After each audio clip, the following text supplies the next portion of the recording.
Hola chicos, ¿cómo están? Hoy vamos a comenzar con un tema vinculado a las garantías del crédito y es el abordaje de la ley de prenda con registro, que fue un instituto que ha adquirido muchísima relevancia en el campo de las garantías, no solo comerciales, empresarias, sino también vinculadas a lo que es el sector financiero. Es una de las garantías, sino la garantía que más se utiliza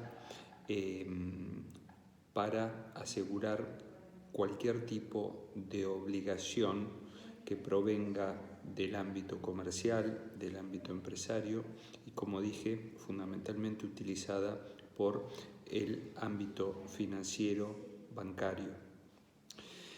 Es importante en este punto hacer referencia a una obra emblemática, señera, como es la obra de Raimundo L. Fernández, en su Tratado de los Privilegios o en su Tratado de Derecho Teórico Práctico que hizo conjuntamente con el doctor Gómez Leo. Es una obra que nos va a permitir ver una posición diferente respecto de un montón de cuestiones vinculadas a los derechos reales de garantía, específicamente de la ley de prenda con registro, que nos invita a reflexionar sobre el instituto. Me parece muy importante porque hay, por ejemplo, pensamientos muy modernos que, vuelvo a decir, me sirven para explicar el instituto. Y me gustó mucho cuando años atrás comencé con el estudio de la ley de prenda con registro, la diferencia que hace el autor entre prenda y hipoteca. Fundamentalmente estableciendo no la diferencia a partir de la calidad de las cosas, es decir, si se trata de muebles o inmuebles, sino fundamentalmente haciendo hincapié en la figura del desplazamiento de la cosa. Entonces, prevé que para la prenda lo importante era su desplazamiento, mientras que para la hipoteca lo fundamental era la ausencia de este desplazamiento. Así distinguía dos tipos de prenda. La mobiliaria, que era la prenda común, que regulaba tanto el Código Civil como el Código Comercial y que hoy también está incluida en las nuevas disposiciones del Código Civil y Comercial. Por otro lado, también teníamos la prenda sobre inmuebles, haciendo referencia a la anticresis. Este derecho sobre un inmueble que implica un desplazamiento para que el acreedor pueda, usando de la cosa, cobrarse su crédito a partir de los frutos que genera esa cosa. Por el lado de la hipoteca, que no requiere desplazamiento, teníamos a la hipoteca inmobiliaria, que es la usualmente conocida por nosotros, y la hipoteca mobiliaria, que justamente estaría dado por la ley de prenda con registro. Esta diferencia que hace el autor es una de las clasificaciones más lindas que nos ha tocado estudiar cuando estudiábamos este tema y que les recomiendo su lectura.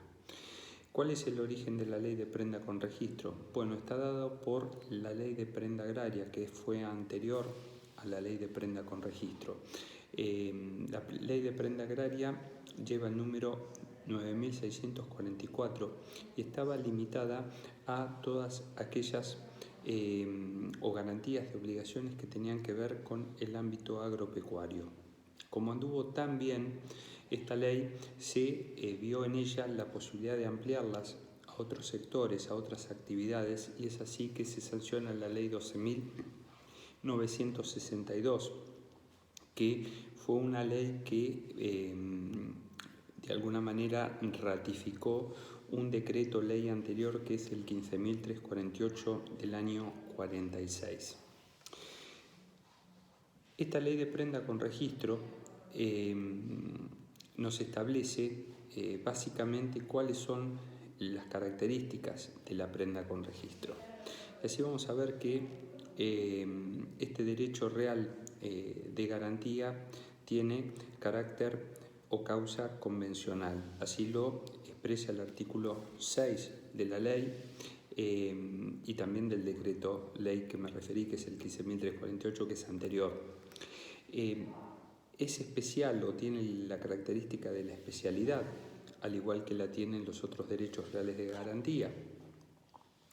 Y es una especialidad que la tiene respecto del bien y del crédito. Respecto del bien, lo podemos encontrar previsto en el artículo 1 de la ley y el artículo 11, y se refiere a que el bien tiene que ser precisamente determinado. Cuando hablamos de bien, obviamente estamos refiriéndonos a una cosa mueble. También tiene que tener una especialidad en cuanto al crédito.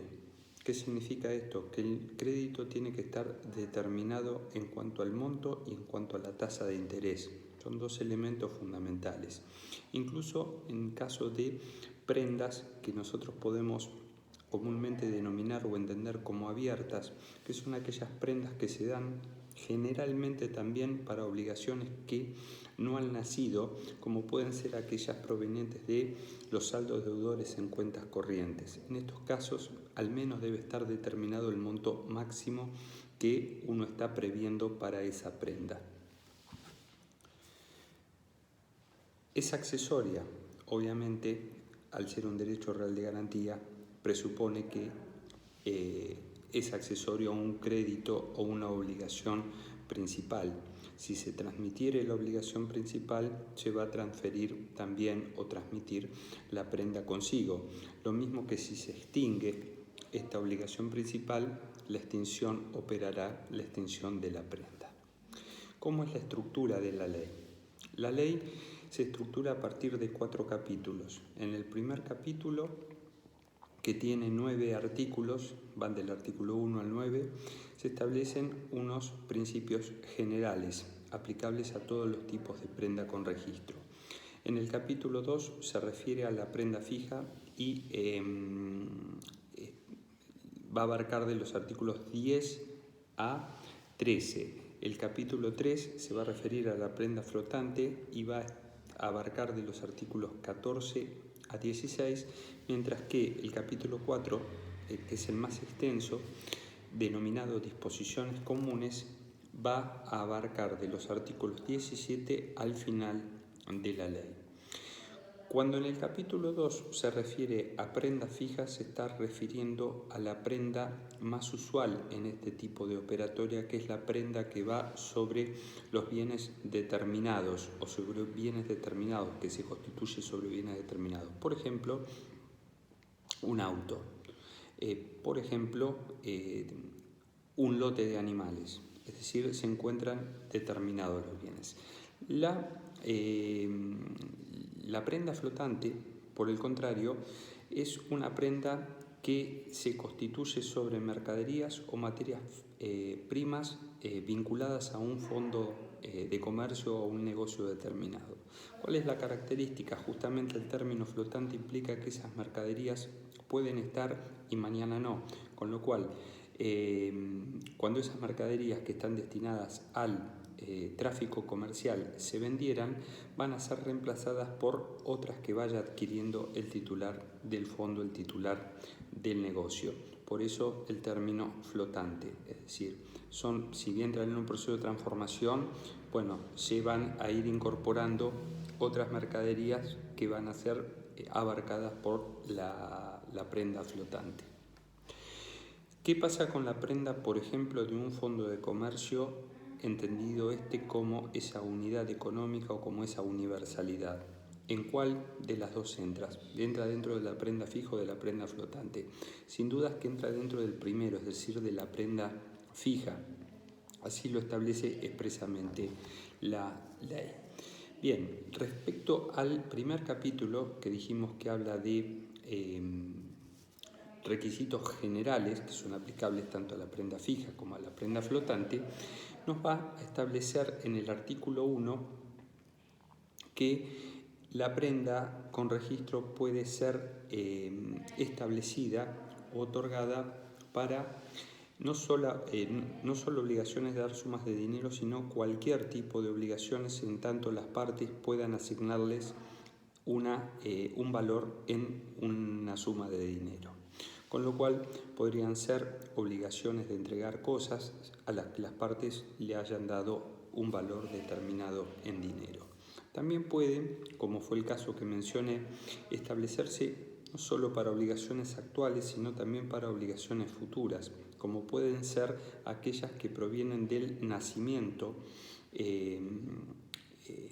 futuro de la obligación, como es el caso del saldo deudor en una cuenta corriente. Cuenta corriente es un contrato, cuenta corriente bancaria es un contrato que celebra el cliente de un banco con una entidad financiera y puede transitar o desarrollarse de una manera normal en la cual los saldos no sean saldos deudores y que si transitoriamente son saldos deudores, los mismos rápidamente sean revertidos. Ahora bien, cuando se origina un saldo deudor que no puede ser revertido, generalmente los bancos tienen, cuando otorgan este tipo de contratos o una ampliación en la posibilidad de girar en descubierto, se garantizan a través del otorgamiento de prendas. Entonces, estas prendas, cuando se constituyen, la cuenta corriente bancaria puede estar in bonis, es decir, no tener un saldo deudor negativo y más que negativo, irreversible, y si lo tuvieran, cosa que va a ocurrir en el futuro, está garantizado con esta prenda. Es decir, una obligación futura, como podría ser el ejemplo, puede estar perfectamente garantizada desde el inicio del contrato con una prenda con registro. El artículo 2 se va a referir a aquellas situaciones donde lo prendado no es el bien del deudor, sino también que el bien puede ser un bien de un tercero. Vamos a imaginar, en el mismo ejemplo, que el cliente del banco desea que el banco le preste una suma determinada de dinero y el banco le está exigiendo una garantía. Exige dentro de ellos una garantía prendaria. Y el deudor consigue que su padre, su hermano o un amigo acceda a prestar esta garantía prendaria con un bien que es de ellos, por ejemplo una camioneta, un auto, una máquina agrícola, que el banco la toma. Entonces el banco le va a otorgar el dinero a su cliente, pero la garantía va a ser de un tercero, vuelvo a decir, de un familiar, de un amigo. Este caso es perfectamente posible y está previsto en el artículo 2 de la ley. Luego en el artículo 3 nos va a aclarar que este derecho real de garantía de carácter netamente convencional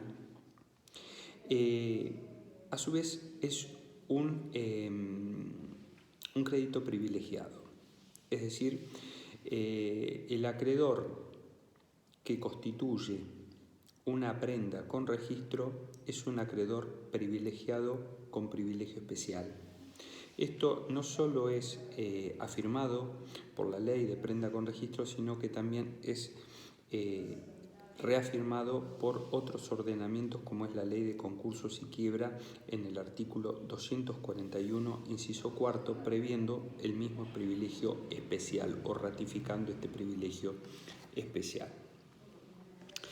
Lo que es importante es lo que viene en el artículo 4, donde la ley reafirma que los efectos del contrato prendario se da a partir de la celebración del contrato y no de la inscripción de la prenda. Esto es muy importante porque el carácter prendario del crédito está desde el mismo momento de la celebración del contrato y no está supeditado a la efectiva inscripción de ese contrato en el registro correspondiente. El artículo 6 nos va a hablar de la forma y la forma del contrato siempre es por escrito porque a su vez tiene que cumplir después con la publicidad registral para su oponibilidad a terceros, así que es un contrato desde este punto de vista formal. Se permiten las prendas sucesivas o prendas posteriores, son permitidas, eso consta en el artículo 7, y están supeditadas a la aceptación de las mismas por parte del acreedor. Es decir, podría constituirse una prenda en primer grado y una prenda en segundo y en tercer grado. A eso nos referimos con prendas sucesivas. Por su parte, el artículo 9 es uno de los artículos más importantes de esta primera parte porque establece como principio que el bien prendado no puede transferirse. Vamos a imaginar que el deudor que tiene prendada su camioneta deseare vender la camioneta. El principio general establecido por la ley de prenda es que este deudor no podría transferir o vender esa camioneta a un interesado en comprarla. Pero a continuación o a renglón seguido la ley establece las excepciones a esto. Y las excepciones estarían dadas por dos requisitos en los cuales sí se permitiría a este deudor transferir o vender esta camioneta a un tercero. El primer requisito está dado por la aceptación que este comprador haga de la deuda del vendedor, es decir, del deudor de la obligación prendaria. Es decir, si el comprador acepta en los mismos términos la deuda, no habría problemas con efectuar esa transferencia o esa venta. El segundo de los requisitos sería la notificación que de esa transferencia se tiene que hacer al acreedor prendario. Estos dos requisitos son los que la ley prevé para que se pueda hacer la transferencia, por ejemplo, una venta del bien prendado a un tercero. Suele ocurrir, y es muy común en las prendas que realizan las entidades bancarias, que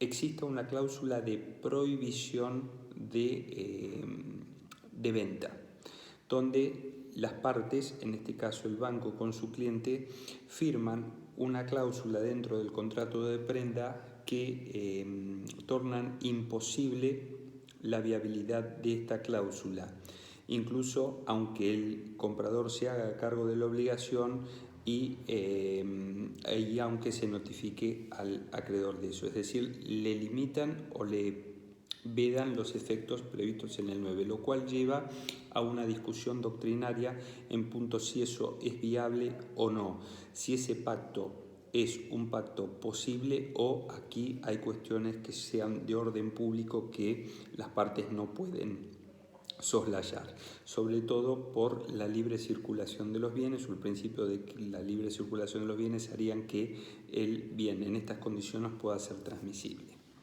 Cuando hablamos de, otro de los puntos interesantes de este artículo 9 es que cuando hablamos de esa transferencia, esa venta que se hace al tercero comprador que asume esa deuda, es cuál es la naturaleza de esa asunción de deuda. Y la posición mayoritaria que hay respecto de esto es que se trataría de una delegación imperfecta de deuda, donde no es importante el concurso del acreedor o el consentimiento del acreedor, sino que con la asunción de deuda por parte del comprador de la cosa alcanza. Luego vienen las disposiciones comunes a partir del artículo 17. Y del artículo 17 al artículo 23 se va a referir la ley a todos los requisitos que es la inscripción del contrato prendario. Es decir, el contrato prendario para ser oponible a terceros debe estar inscrito en el registro de créditos prendarios. Por ejemplo, el registro de créditos prendarios, cuando se trata de automotores, que es el ejemplo que dimos al principio, es llevado a cabo por el propio Registro Nacional Automotor.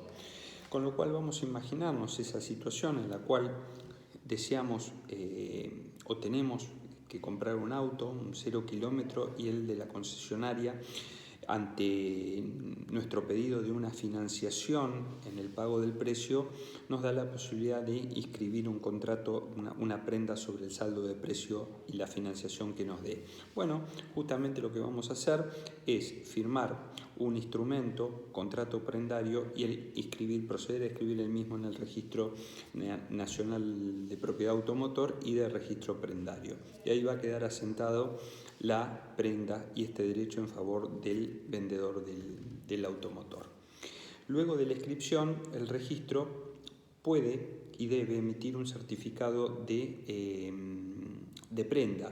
Este certificado de prenda está previsto en la ley y es muy importante porque es lo que va a representar el título ejecutivo para que el acreedor, en caso de incumplimiento en el pago de la obligación del deudor, pueda iniciar la acción judicial utilizando el mismo como título ejecutivo. Dentro de lo que son los títulos ejecutivos, si bien excede este curso, porque es una materia propia del derecho procesal, les voy a adelantar que el título ejecutivo de este caso concreto es un título de los denominados causales, pues contiene en sí mismo la causa de la obligación. Esto para dividirlo o distinguirlo de los otros títulos ejecutivos que pueden llegar a ser incluso abstractos, como pueden ser los cheques o un pagaré. Pero vuelvo a decir, esto va a ser materia del derecho procesal, que es una materia que van a tener después de esta. Esta convención, este contrato de prenda con registro, ya dijimos que el artículo 3 establecía que la prenda con registro así constituida era o constituía un privilegio. Y estos privilegios sirven en caso de concurso de acreedores o de existencia de varios acreedores que pretenden algún derecho sobre una cosa de su deudor. Estos privilegios que emanan siempre de la ley y que en definitiva lo que hace la ley es a una convención darle el carácter de privilegio o de privilegiado, tiene un tratamiento específico en la ley de prenda con registro y en el artículo 23 establece una norma de caducidad y establece que la descripción o que el privilegio, mejor dicho, va a caducar con el transcurso del tiempo, previendo 5 años desde la inscripción de la prenda. Es decir, desde que la prenda se inscribe en el registro de crédito prendario, en 5 años la prenda caducaría, salvo que el acreedor pida la reinscripción de la prenda. Y acá vamos a distinguir dos situaciones posibles. Una, que el plazo que se le haya dado al deudor prendario para cumplir con su obligación excede al plazo de 5 años. Entonces, próximo a vencer el plazo de 5 años, lo que deberá hacer el acreedor es solicitar ante el registro la reinscripción del gravamen prendario para poder seguir manteniendo ese privilegio respecto de otros posibles acreedores que pudiera llegar a tener el deudor.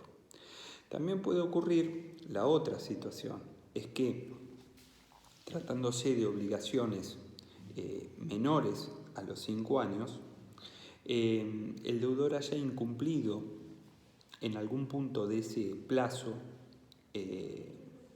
con el acreedor y el acreedor haya tenido que promover la correspondiente ejecución prendaria. En este caso vamos a imaginarnos que el juicio dura más que ese tiempo y el acreedor se encuentra próximo a que se le venza en esos 5 años. En ese caso, donde ya hay una acción judicial promovida, la ley faculta al acreedor para que pida la reinscripción al juez que está interviniendo en esa ejecución prendaria. Es muy importante destacar en este punto que se extingue o caduca el privilegio en relación a terceros, pero no en relación a las partes, las que, por ejemplo, podría llegar a iniciar la acción como carácter de prendaria, aunque tenga vencido o caduco este privilegio. Es decir, esto un poco reafirma el carácter de que la prenda o el carácter convencional e interpartes de la prenda. La prenda entre partes va a seguir teniendo efecto. Lo que hace la extinción o la caducidad de este artículo 23 es eliminar el privilegio respecto de terceros, pero no respecto de las partes para las que siempre el crédito va a ser prendario. Y por ejemplo, el acreedor, si deseara ejecutar esa prenda, va a poder utilizar las normas procesales de la ejecución prendaria. Esto ha tenido alguna discusión y la sigue teniendo en doctrina, con lo cual sugiero en este punto la lectura de numerosos artículos que abordan muy bien y tratan muy bien este tema. ¿Puede transmitirse el derecho del acreedor? La ley lo prevé en el artículo 24. Puede transmitirse el derecho del acreedor e incluso cómo puede ser transmitido. Además de las vías ordinarias de la cesión, prevé que pueda transmitirse a través del endoso, que también todo lo que es la materia de transferencia por endoso es una materia que van a estudiar en los cursos subsiguientes. Pero bueno, sepan que el título que genera el certificado de prenda puede transmitirse por endoso, es decir, el acreedor podría transmitir su posición a través del endoso y entregar ese certificado a otro sujeto que vamos a denominar endosatario. Este endosatario pasaría de esa manera a tener dos obligados: su endosante, que era el acreedor prendario, y el deudor de ese acreedor prendario. En este caso, estos dos sujetos, acreedor prendario original y su deudor prendario, pasarían a ser deudores de este endosatario y deudores de tipo solidario. Dijimos en el ejemplo anterior que si el deudor no pagaba, el acreedor podía iniciar un juicio prendario. Todas las normas relativas al juicio prendario están previstas en los códigos procesales civiles y comerciales de la jurisdicción que se trate. Capital tiene su propio Código Procesal Civil y Comercial, que es de la Nación. Lo mismo nos ocurre en Provincia de Buenos Aires, que tenemos nuestro Código Procesal Civil y Comercial. Bueno, el Código Procesal Civil y Comercial prevé normas específicas a través de un título destinado a ejecuciones especiales, donde expresamente se prevé la normativa a aplicar en el caso de ejecución prendaria. Destaco que la propia ley 12.962 también prevé normas procedimentales en una ley que aparentemente o primeramente es de fondo. También están previstas normas procedimentales que son aplicables a esta ejecución de tipo prendario. Como es un tema de raigambre procesal, lo dejo para el curso pertinente, pero sepan que se aplica tanto la ley o la normativa prevista en la ley específica de prenda con registro como la normativa de los códigos procesales civiles y comerciales de la jurisdicción, que en este punto están armónicamente amalgamados. Si el acreedor es una entidad financiera, va a tener una opción más que se le incorpora a la posibilidad de la ejecución prendaria, y es promover el conocido proceso de secuestro o procedimiento de secuestro del artículo 39 de la Ley de Prenda con Registro. ¿En qué consiste esto? Bueno, el acreedor se presenta ante un juez con el certificado de prenda y denuncia que el deudor no le ha pagado y en consecuencia pide el secuestro del bien. En este caso él no tiene que demostrar, este acreedor, la existencia concreta de la deuda de su deudor y le basta con presentarse ante el juez a solicitar el secuestro con este certificado prendario. El juez se limita a expedir la orden de secuestro. No hay en esta instancia forma de oponer alguna defensa, alguna excepción a ese planteo, y el juez se limita simplemente a abrir la instancia a los efectos de ordenar el secuestro de la cosa y de entregársela al acreedor. Luego el acreedor, con la cosa en su poder, podrá proceder a su venta de manera extrajudicial, no a través de una subasta judicial, sino a través de una venta extrajudicial.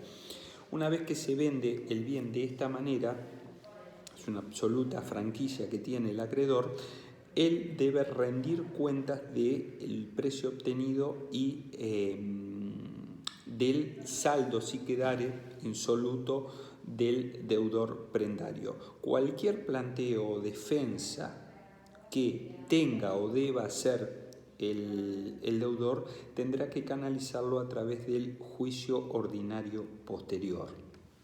Vuelvo a decir, esta es una franquicia, un beneficio que tienen ciertos acreedores, entre ellos estas entidades financieras o bancarias. Creo que con esto están los puntos principales de la ley de prenda con registro cubiertos. Recomiendo, vuelvo a decir, la lectura de la obra de Raimundo L. Fernández y Gómez Leo en este punto, porque está realmente muy bien tratada. Y bueno, y nos vemos la próxima clase con algunas figuras contractuales que van a seguir vinculadas a esto que hemos denominado garantías del crédito. Gracias.